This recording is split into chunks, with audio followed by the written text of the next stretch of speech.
Meu nome é Daniel e eu venho trazer uma palavra aqui. Hoje eu vou ler um versículo, que é um capítulo de Romanos 9, a partir do versículo 6. Vamos começar aqui. Não que a palavra de Deus haja falhado, porque nem todos os que são de Israel são israelitas, nem por serem descendência de Abraão são todos filhos, mas em Isaque será chamada a tua descendência. Isto é, não são os que não são os filhos da carne que são filhos de Deus, mas os filhos da promessa são contados como descendência.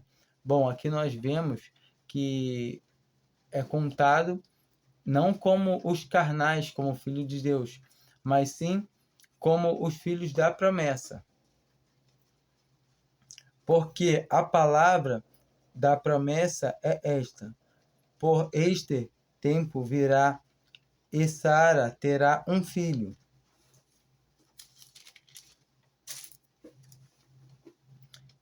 E não somente esta, mas também Rebeca, quando conheceu de Isaque, nosso pai, porque não tendo eles ainda nascido, nem tendo feito bem ou mal, para que o propósito de Deus, segundo a eleição, ficasse firme, não por causa das obras, mas por aquele que chama.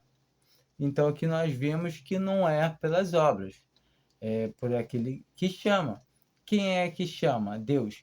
A gente viu que não é a descendência de Abraão, é o quê? Os da fé. É aqueles que nasceram sob promessa. E aqui nós vemos que não é por causa daquele que chama. Não é por causa de quê? Das obras. É por aquele que chama. Quem que chama? É Deus.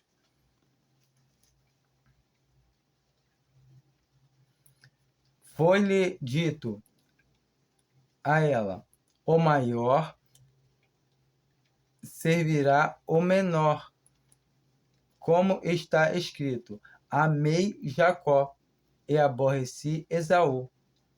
Que diremos, pois? Que há injustiça da parte de Deus? De maneira nenhuma. Aqui nós vemos que Deus ele amou Jacó antes dele nascer e ele se aborreceu com Esaú antes de Esaú nascer. Não tinha nenhum dos dois, que eram irmãos gêmeos, feito nem o bem nem o mal, para que o propósito de Deus já ficasse estabelecido. Deus amou Jacó e se aborreceu com Esaú. Assim também é Deus, ele ama quem quer, ele dá a salvação a quem quer, mas ele quer que todos se salvem. Esse que é o mais engraçado, interessante, porque os que se salvaram não podem falar: ah, não foi Deus que não quis resplandecer a luz em mim, para mim não crer. Não vai poder falar isso. E os que foram salvos vão poder falar: eu só fui salvo porque Deus resplandeceu a luz em mim. E aí eu pude crer. Entenda, Deus dá a oportunidade a todos, a todo mundo. Você tem agora a oportunidade de crer em Jesus Cristo como seu Salvador. Basta você crer que Jesus Cristo é o teu Salvador, que Jesus Cristo já fez tudo por você, que Jesus Cristo morreu no madeiro daquela cruz por você. Entenda que Jesus Cristo, sendo Deus, ele se fez carne, veio até essa terra, sofreu, passou humilhação, morreu, derramou seu sangue por você, para você falar que você tem ainda que fazer alguma coisa, falando que a obra dele não é suficiente para te salvar. Você diz que a graça é muito fácil ser salvo. Não, se for assim, é muito fácil. Fácil para quem? Para você? Porque para Cristo não foi. Ele foi crucificado. Que facilidade tem nisso? Deus se fez carne, habitou entre os homens, conheceu toda a maldade do homem, queriam todo o tempo apedrejarem ele, queriam matar Cristo de toda maneira, perseguiam, cuspiram na cara dele, açoitaram, colocaram uma coroa de espinho. E ainda assim, você acha que é pouco, é fácil ser salvo? É fácil, sim. É fácil para mim, para você é fácil demais. Sabe por quê? Porque Deus nos dá a salvação por graça, favor imerecido. A gente ganha uma coisa de bandeja na mão, sem fazer nada. Deus se compadeceu de nós. Eu vou continuar lendo aqui o versículo, estou aqui de 14. 14?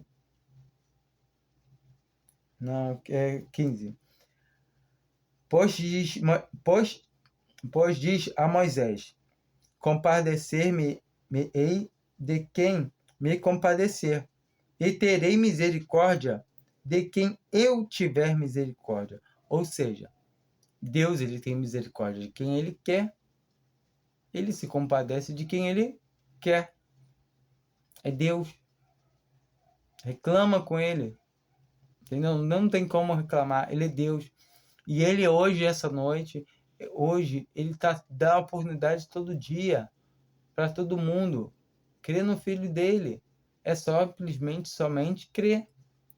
E você não quer crer. É você que não está querendo crer.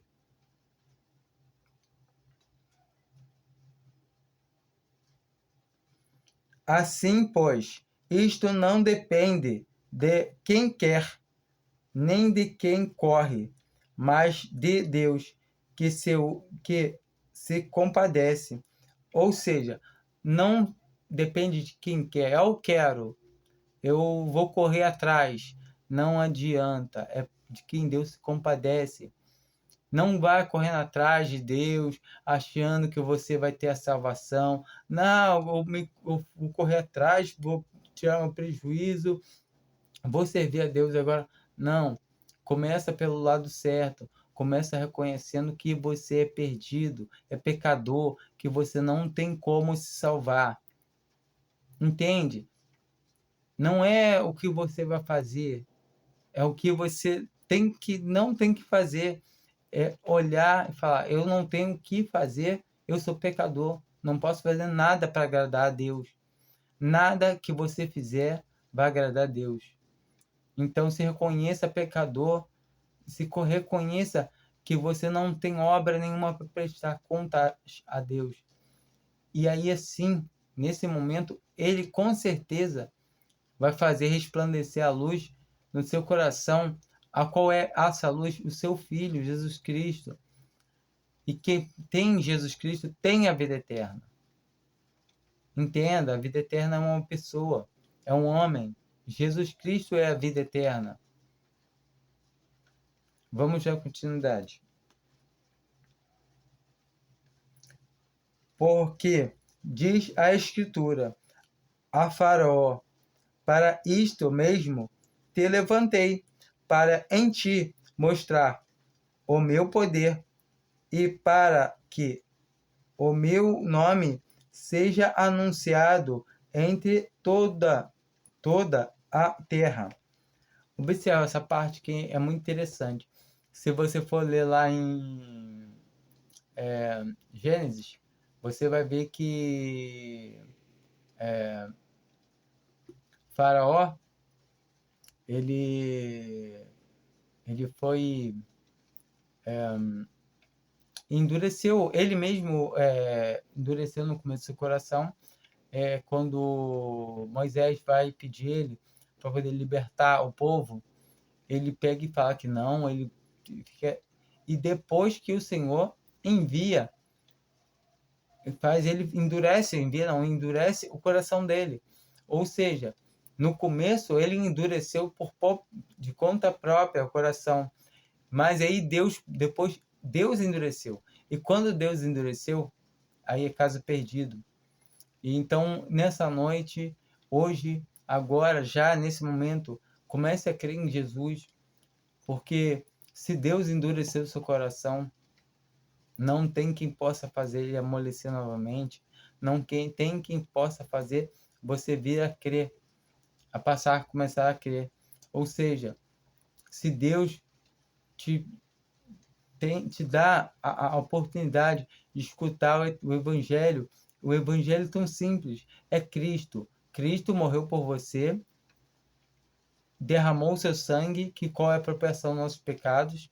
No terceiro dia ressuscitou, para que todo aquele que nele crê tenha a vida eterna, não entre em condenação. Já passou o quê? Da morte para a vida. Entende?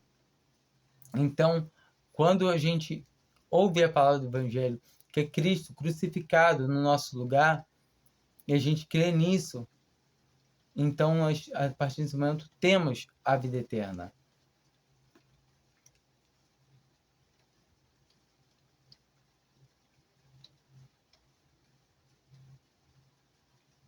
Logo, pois, compadece de quem quer, endurece a quem quer.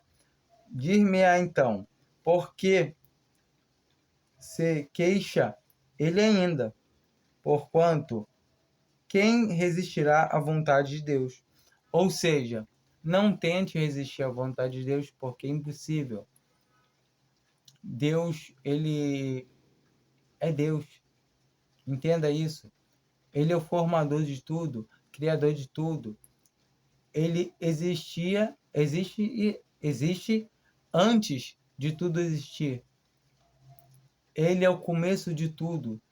Tudo existe e subsiste por ele, por Cristo. Tudo foi feito por ele e para ele. A palavra de Deus fala bem claro isso. Tudo foi feito por intermédio dele e para ele. Então, aceite que você é uma criatura feita por Cristo. Se humilhe para Deus. Reconheça que Deus é o teu Criador.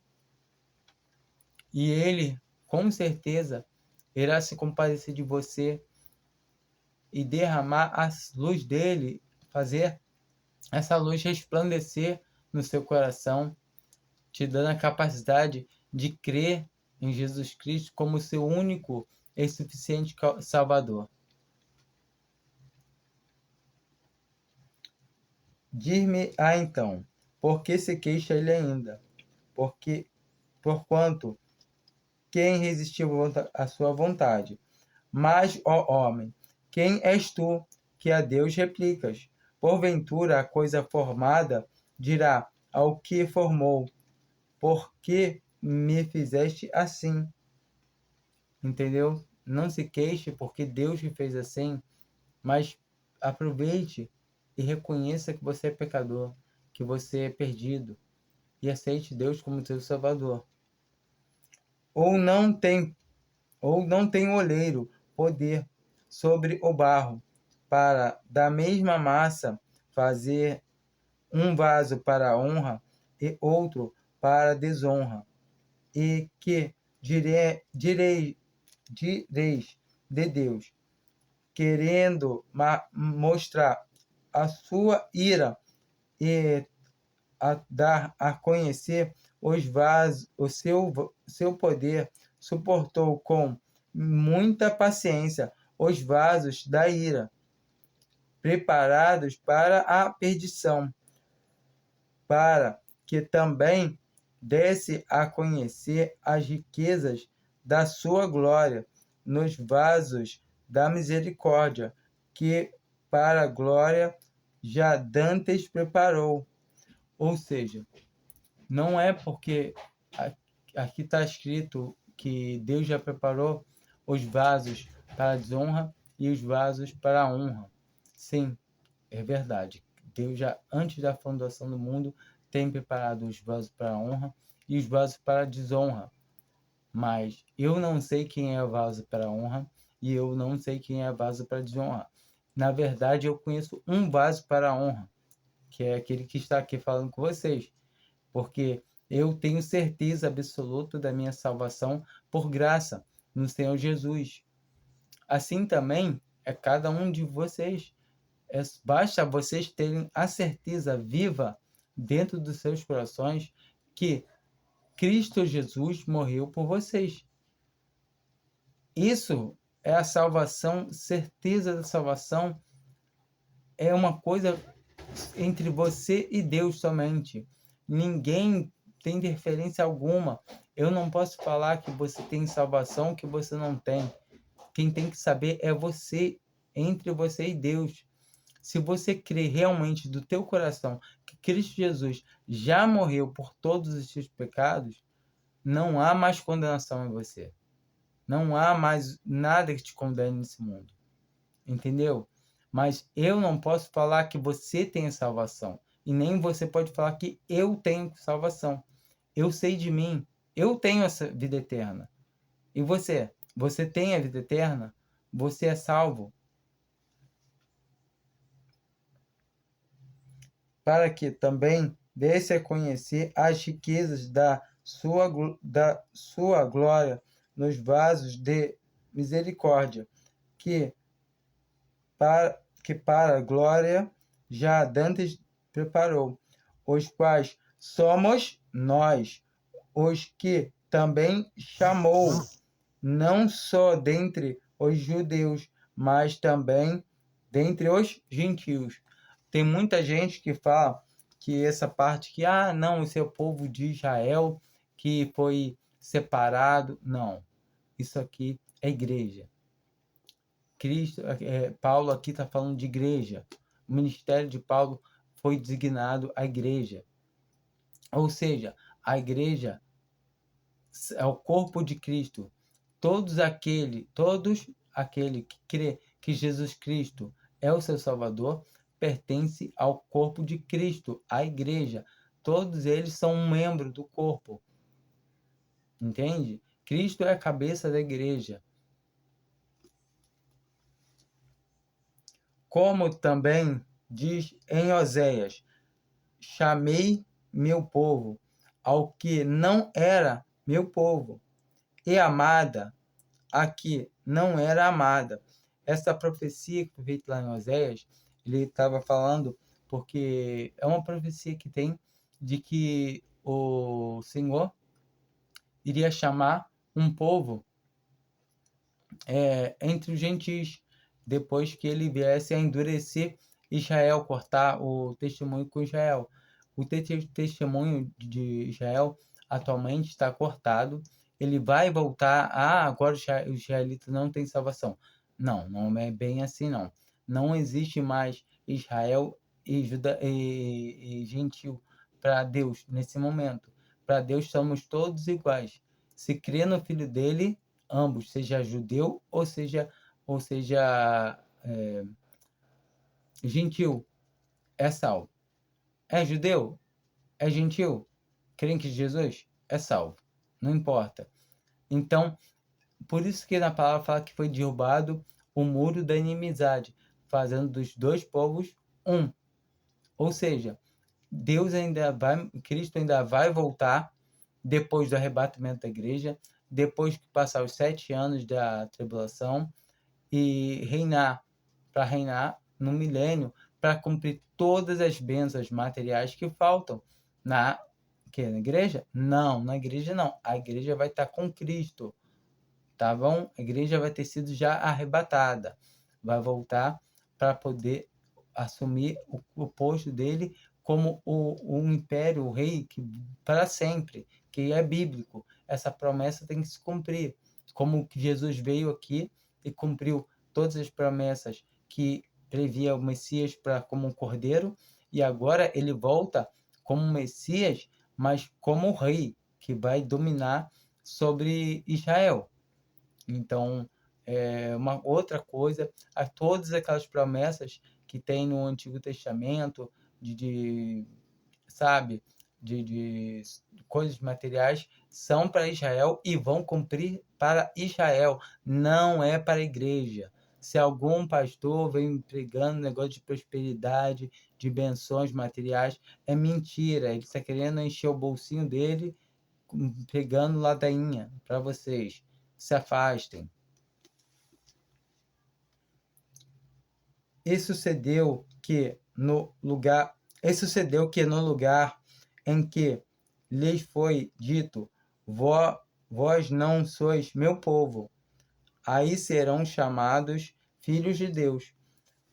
Bom, aí nós conseguimos ver que somos nós mesmos, porque um judeu chamar Deus de Pai era absurdo. Pode ver várias passagens que os judeus tentam apedrejar Jesus só pelo fato dele falar que é filho de Deus, ou seja, se fazer igual a Deus.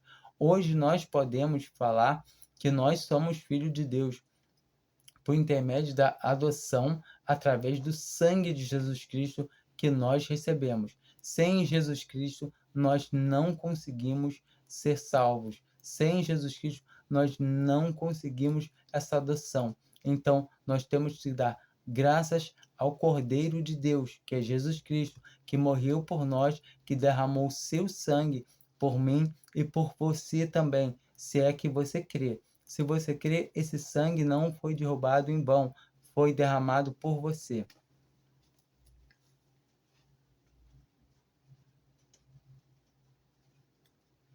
Também Israel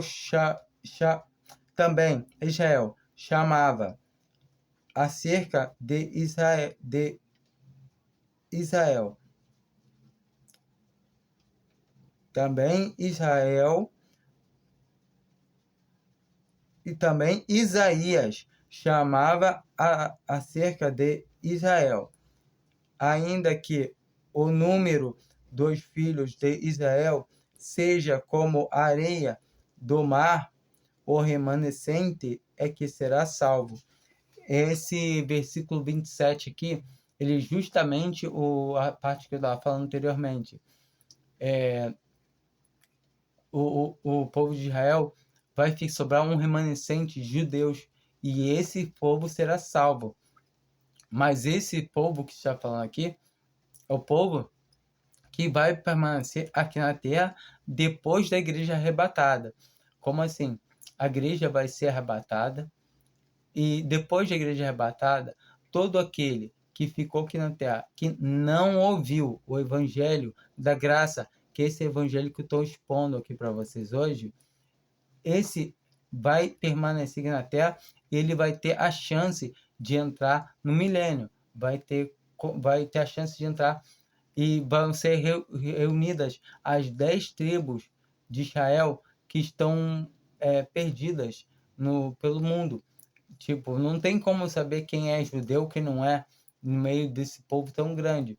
E os anjos do Senhor vão vir e vão levar para Israel novamente essas 10 tribos e virão juntar elas. Mas todo aquele que ouviu, seja judeu ou seja gentil, a palavra do evangelho, da graça, esse sofrerá, será triste o fim desses, porque eles receberão a operação do erro, para que acreditem nos milagres, nas maravilhas que irão fazer a besta, o anticristo ali, porque tudo isso vai ser feito para as coisas que já estão sendo feitas hoje.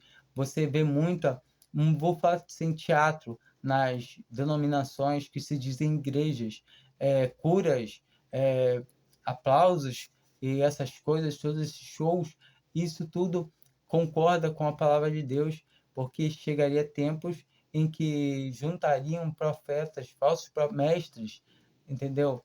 Que, sentindo comichão nos seus ouvidos, amontoarão para si falsos mestres, falsos profetas, que falariam coisas que eles gostam de ouvir. E assim é hoje. Observa, o Senhor vai ser na sua vida, Ele vai entrar na sua casa, Ele vai preparar um carro, Ele vai te dar boa coisa, Ele vai te abençoar aqui e aqui. Não é essa a palavra do Evangelho. A palavra do Evangelho não é prosperidade na sua vida material. Essa vida terrena já era, que é fim. Observa, o mais importante é ter Cristo dentro do teu coração, saber que Cristo te amou tanto, tanto que se deu por você. Observe, estar muito melhor é estar com Cristo. Então, para de querer as coisas crescendo só aqui nessa terra. Claro que você pode trabalhar, ter um bom carro, ter uma boa casa, ter uma família boa, sabe? Você pode ter as coisas aqui da terra sem nenhum problema, mas antes de tudo, se atente para as coisas do céu, para as coisas de Deus, agradecendo Ele em tudo, louvando a Ele, agradecendo pelo que Ele já fez, não tentando agradecer a Ele para receber salvação. Isso não. Isso é barganha, o nome disso é barganha. Você trocar com Deus, eu te sirvo e tu me salva. Isso não existe. Isso sai fora dos rudimentos da Bíblia. Isso sai fora da pregação do Evangelho, da palavra. Quando você fala que você tem que fazer alguma coisa para poder ser salvo, é mentira, é falsidade. Você não pode fazer nada. Só quem já fez por você só é Cristo. Ele já fez. Ele já fez, está tudo pronto.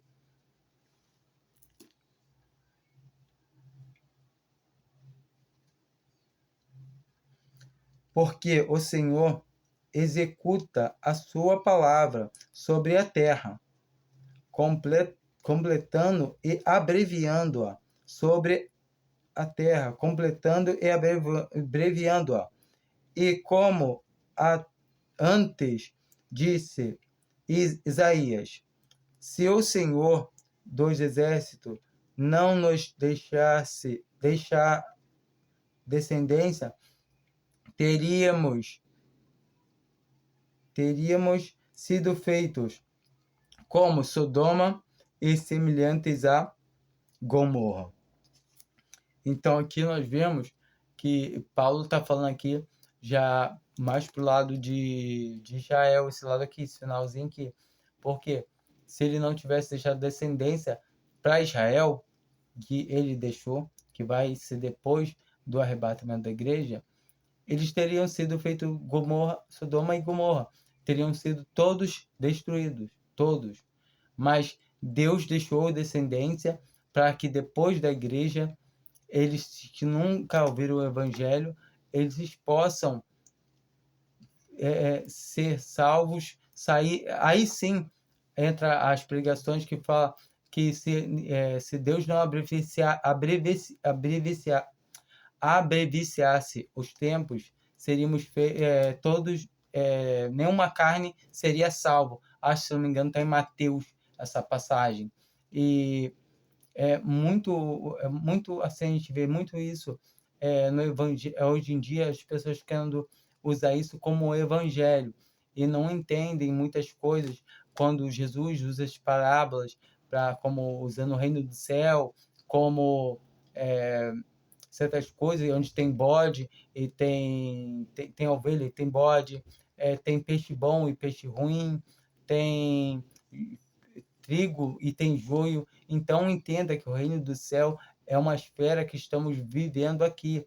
Nós vivemos no reino dos céus, porque o Messias ele foi tirado, cortado por um tempo, ele foi sacrificado por nós, mas ele volta como rei.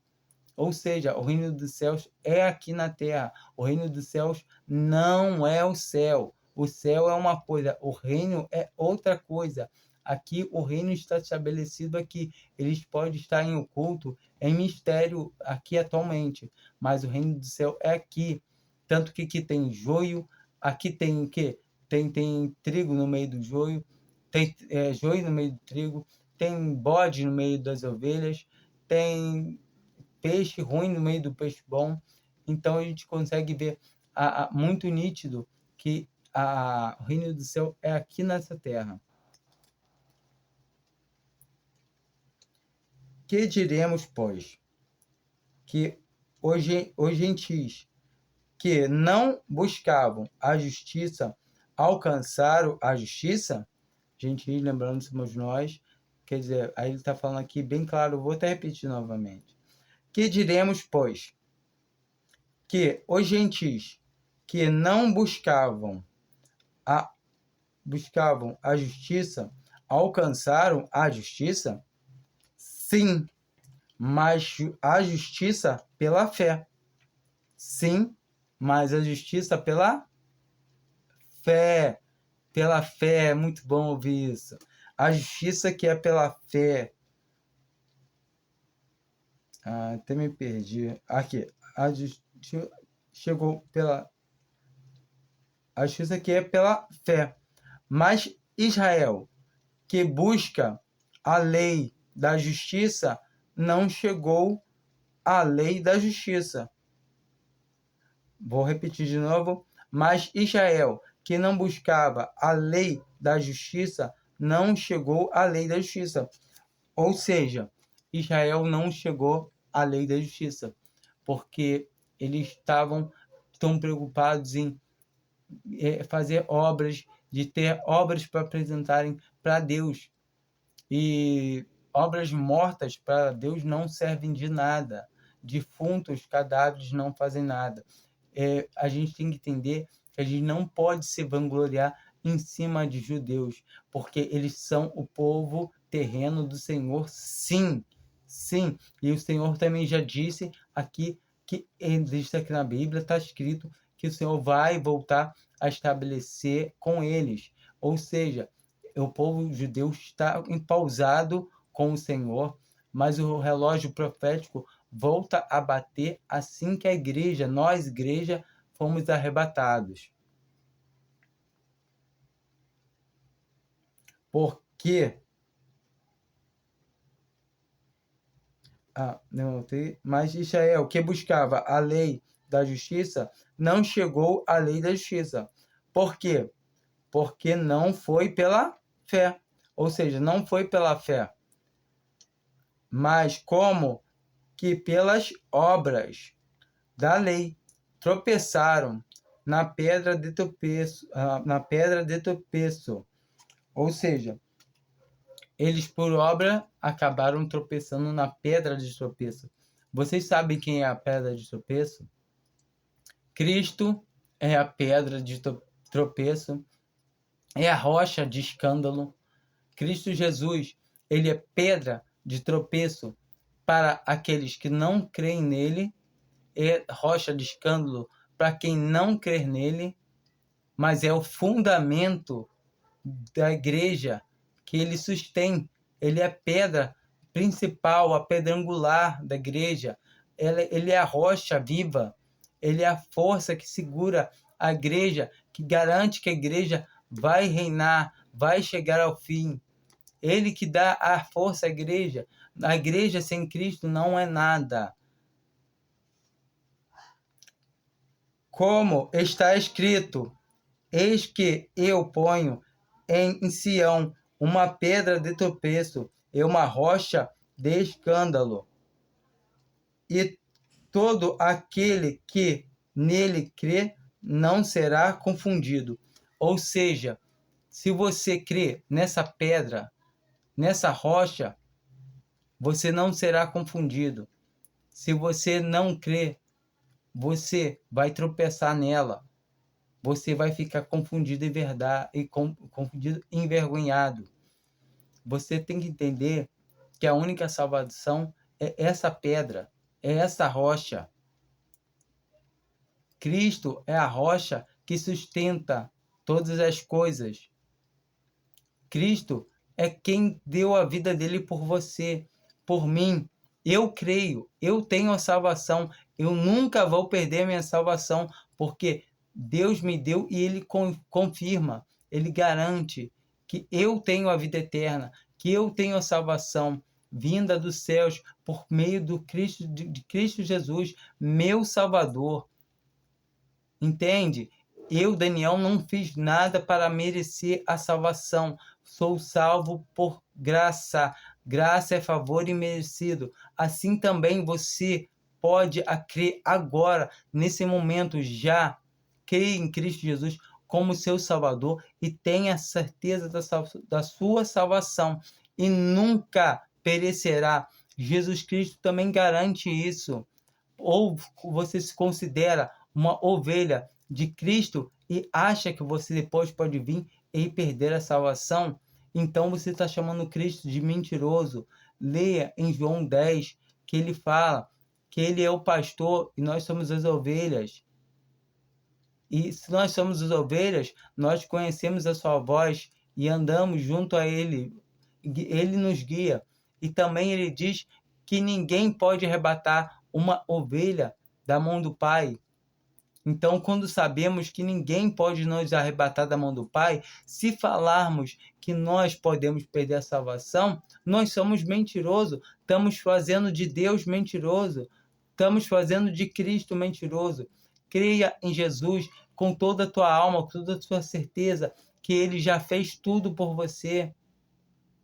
E sabendo que você tropeça, vai errar, você é fraco, sim.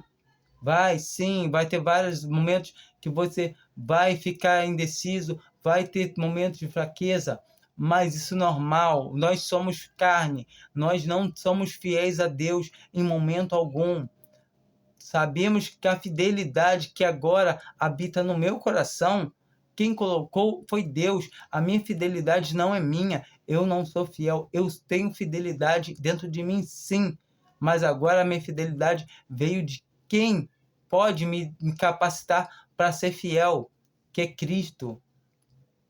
Observa, o meu Salvador é minha fidelidade. Se ele disse para mim que se eu crer nele, eu sou salvo, eu creio, então eu sou salvo. O meu Salvador disse também que nunca, jamais alguém poderia arrebatar da mão dele. Eu creio, então eu tenho certeza que nunca, jamais alguém pode me arrebatar da mão dele. Isso me dá a certeza viva da minha salvação. Eu espero que essa palavra do Evangelho, ela entre no coração de vocês. Eu vou estar orando por vocês. Tenho certeza que os outros irmãos também vão estar orando, porque mais importante que tudo é a oração por aqueles que ainda não receberam a fé, ou os que receberam a fé, para que as aves não venham a rodear a semente, querendo comer elas, arrancar elas do vosso coração, ou que caia em terra pedregosa, em terreno ruim, mas que a terra possa cair em boa terra. Mas em todo tempo nós sabemos que é só por meio de oração mesmo, porque não adianta eu molhar, eu cultivar, o outro vir afofar a terra, porque é Deus quem dá o crescimento. Então, se não clamarmos do alto, e clamarmos de Deus, que vem que dá a salvação, não tem como. Fiquem com Deus, creiam no Senhor Jesus Cristo, o Salvador de todo aquele que nele crê. Amém.